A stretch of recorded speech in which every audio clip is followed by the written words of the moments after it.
નવસારી જિલ્લાના ખેરગામ તાલુકા ખાતે સર્જાયેલા એક ગંભીર અકસ્માતમાં કાર ચાલકે બેફામ રીતે કાર હાંકી મોપેડને ટક્કર મારતા મોપેડ સવાર દંપતી રોડ પર ફંગોળાયા હતા, જેમાં મોપેડ ચાલકનું ઘટના સ્થળે જ કમકમાટીભર્યું મોત નીપજ્યું હતું, જ્યારે ગંભીર રીતે ઘાયલ થયેલી મહિલાને સારવાર અર્થે વલસાડ સિવિલ હોસ્પિટલમાં ખસેડવામાં આવી હતી.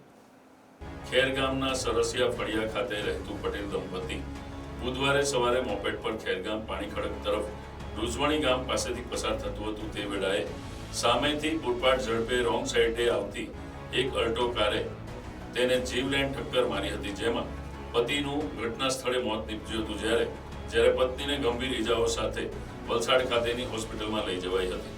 અકસ્માત સર્જી અલ્ટો માર્ગ પર પલટી મારી ગઈ હતી, ત્યારે સમગ્ર ઘટના સીસીટીવીમાં કેમેરામાં કેદ થઈ હતી.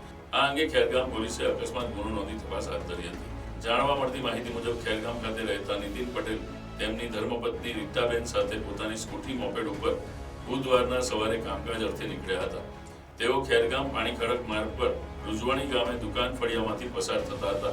તે દરમિયાન સામેથી પૂરપાટ ઝડપે ધસી આવેલી અલ્ટો કારના ચાલકે ધડાકાભેર સરસિયા ફળિયામાં રહેતા નીતિન ગુલાબભાઈ પટેલની મોપેડને ટક્કર મારી હતી અને અકસ્માત સર્જ્યા બાદ કાર પણ પલટી ખાઈ ગઈ હતી, જ્યારે મોપેડ ચાલક નીતિન પટેલનું ટક્કરને પગલે માર્ગ પર ફંગોળાતા ગંભીર ઈજાને પગલે ઘટના સ્થળે જ મોત નીપજ્યું હતું.